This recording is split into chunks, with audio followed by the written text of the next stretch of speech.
what this is, Chancellor. A writ from the Divine, granting us the authority to act. As of this moment, I declare the Inquisition reborn.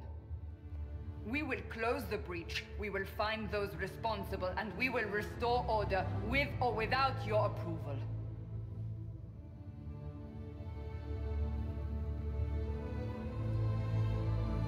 This is the Divine's directive. Rebuild the Inquisition of old. Find those who will stand against the chaos. We aren't ready. We have no leader, no numbers.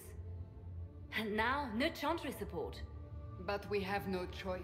We must act now, with you at our side. E eis que chega ao mercado Dragon Age Inquisition, o terceiro capítulo de uma das sagas mais conhecidas da BioWare. Isto poderia ser uma notícia que proporcionasse extrema felicidade, mas tendo em conta os últimos títulos da produtora, sabíamos que todo cuidado era pouco. Mas centremo-nos no terceiro capítulo da saga. Inquisition é uma continuação dos eventos de Dragon Age 2. A guerra entre os Templars e os Mages continua.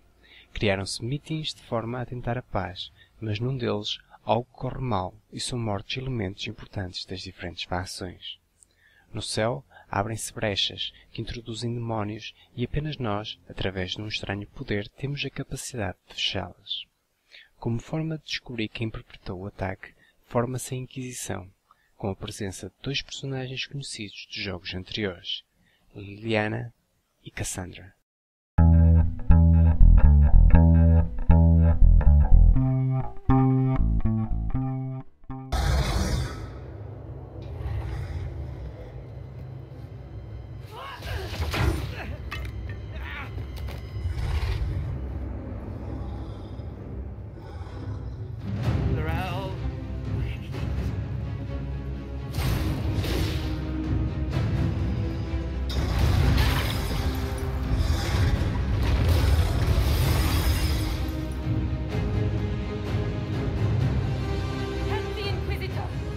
Não há como negar o óbvio.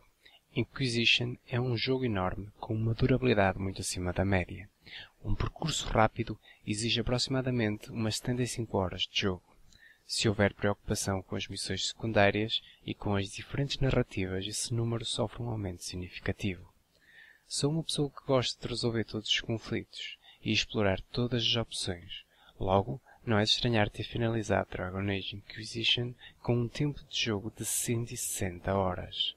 Como se depreende, há muito para fazer neste jogo, quer seja a nível de recolha de itens, exploração de locais ou descoberta de segredos. Procurando responder às críticas da excessiva repetitividade e linearidade do segundo título, o jogo divide-se num grupo variado de localizações, umas massivas, outras mais pequenas, mas mostrando sempre uma enorme variedade e diversidade visual e paisagística. Mas também não se pode esconder o óbvio. Temos zonas abertas à exploração, mas não um verdadeiro mundo aberto.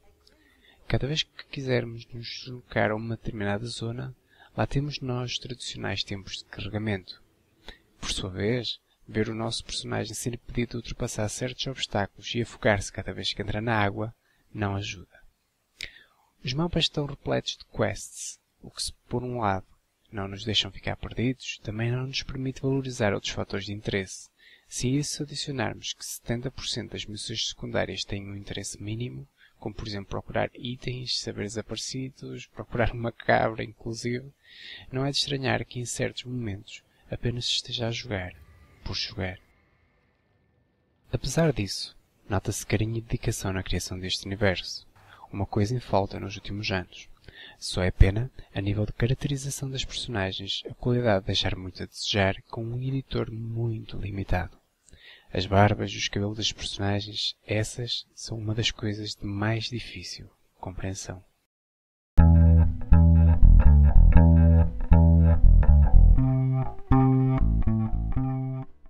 Going on would be wonderful. What spirit commands this place? I have never seen anywhere like it. It's not how I remember the Fade either. Perhaps it's because we're here, physically, instead of just dreaming.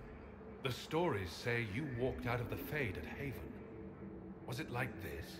Graficamente, o jogo é deslumbrante, mesmo até em PCs de gama baixa como o utilizado para esta análise. Penso que se há coisa a destacar é sem dúvida a diversidade dos locais, que se dividem em zonas desérticas, geladas e verdes, sempre com uma coloração fenomenal que transmite uma excelente energia a quem está a jogar. Eis aqui alguns exemplos.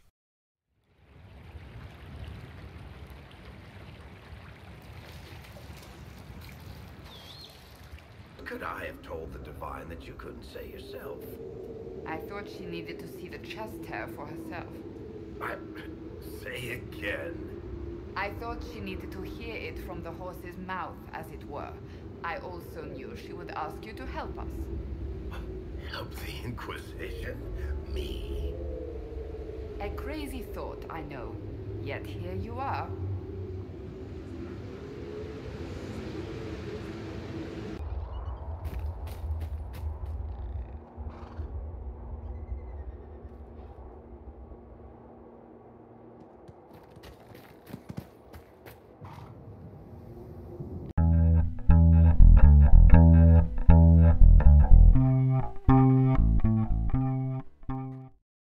A jogabilidade teve o que se pode dizer um regresso às origens com a câmara tática. Uma novidade que mostra a aposta na ação estratégia que de certa forma foi posta de parte no segundo jogo. Apesar de se saudar esta alteração, diversas vezes o comando do mesmo torna-se caótico, o que é irritante numa situação de maior tensão. Pior só mesmo quando os companheiros não respondem às nossas indicações, alterando por completo qualquer estratégia inicial. Dá a sensação que este jogo foi criado a pensar exclusivamente nas consolas, pois é nelas que melhor se desenvolve. Apesar destes problemas, após algum tempo de adaptação tudo se torna mais fluido, havendo alguns momentos de extrema satisfação pela forma como atingimos certos objetivos. As decisões são, tal como nos anteriores jogos da série, uma componente essencial. Criar um exército suficientemente vasto para confrontar o vilão do jogo requer trabalho em equipa. Nestes parâmetros, a sala de guerra é uma adição interessante e original. Temos as missões em que participamos diretamente e outras em que enviamos alguém da nossa equipa. Nestas mecânicas temos 3 vias: a militar, a de espionagem e a da diplomacia, cada uma delas encaixando melhor ou pior nas diferentes missões à disposição. No fundo, Skyhold, local onde estabelecemos fisicamente a Inquisição, torna-se um pequeno estado que estrategicamente estiga os seus tentáculos de forma a ganhar influência e poder.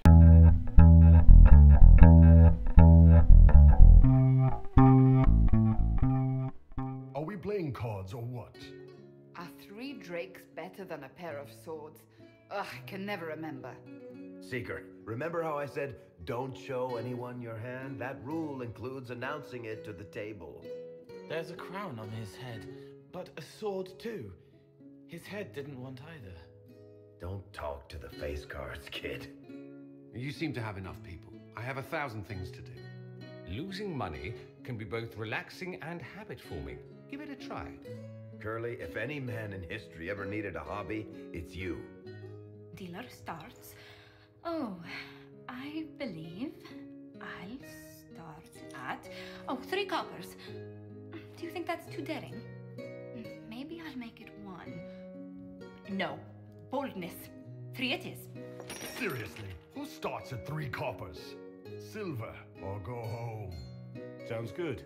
I'm in. Bolder the better, right? I'm in. Me too. Well, are you in? De todas as características dos jogos da BioWare, a que tem maior relevo é o desenvolvimento narrativo e a evolução das personagens. Esta foi para mim a maior desilusão do jogo. Em termos de desenvolvimento de personagens, voltou aquela sensação de pertença e família. Nota-se um cuidado especial quer nas relações que se estabelecem, quer no crescimento e maturação das diferentes personalidades dos nossos companheiros. As missões associadas a cada um deles fazem lembrar as Loyalty Missions de Mass Effect 2. Mas se as personagens ganham a relevância de tempos passados, o mesmo não se pode dizer da história principal, que se pode definir como enfadonha e irrelevante. Sim, somos o Inquisidor. Criamos um império, comandamos o mundo e tal, mas o inimigo aparece esporadicamente. Os seus afiliados nunca ganham relevância e todas as nossas ações parecem secundárias. Não são raras as vezes que olhamos para as fendas e pensamos, olha, outra. Fora as personagens e algumas missões secundárias, a narrativa é muito simplista e pouco absorvente e imersiva. Admite-se que os grandes cenários e as infindáveis quests não ajudem no processo de imersão, mas era esse um fator que a BioWare deveria ter tido em consideração nas suas escolhas. Jogar por jogar nunca é a melhor estratégia. O pano de fundo tem que estar sempre presente, e neste caso o pano do fundo esquece de tal forma que às vezes nem nos apercebemos que estamos a andar na história principal. Inquisition é um jogo bipolar. Não são raros os momentos de desinteresse e falta de inspiração que contrastam com ocasiões de uma qualidade muito característica. Quero realçar a missão associada à tentativa de assassinato de Selena. Esta missão deveria ser o exemplo a seguir em todo o processo narrativo. A ação não é simplista ou esporádica, mas sim centrada num contexto extremamente limitado e conexo. O ritmo pausado tem o objetivo pré-definido de abrir caminho às situações frenéticas. O estilo aqui é indissociável ao estilismo de Mass Effect 1 e Mass Effect 2. Seguir estes padrões provavelmente iria limitar o tamanho do mundo de jogo, mas permitiria à Inquisition recuperar a intensidade de Dragon Age Origins. Para além disso, não nos podemos esquecer que aparece Morrigan. What could bring such an exalted creature here to the Imperial Court, I wonder? Do even you know?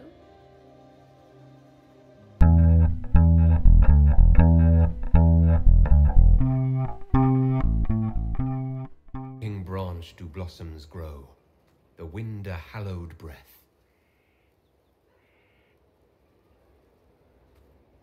It carries the scent of honeysuckle, sweet as the lover's kiss.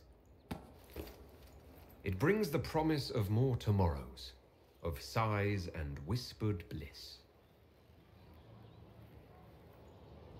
You can't be serious. Falta apenas referir um mais que aceitável voice acting e um romance dentro dos padrões normais da BioWare. Como vem sendo hábito, temos imensas opções de romance, quer a nível hetero ou homossexual. O processo é simplista. Falando diversas vezes com os diferentes companheiros, vamos desenvolvendo as relações até atingir a tradicional noite de sexo. A partir daí o romance é reduzido à sua expressão mais básica com referências mínimas. Seria interessante um desenvolvimento relacional após a oficialização da relação, mas isto é uma coisa que a BioWare terá que definir em futuros jogos.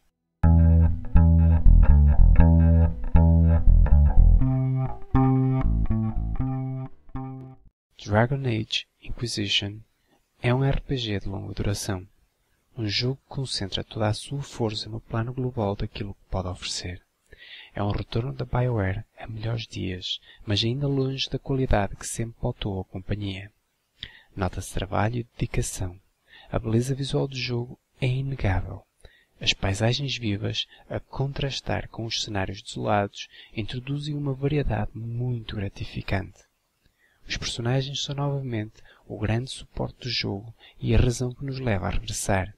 Só é pena o enredo principal nunca atingir os níveis épicos que este tipo de RPGs necessitam para se destacar.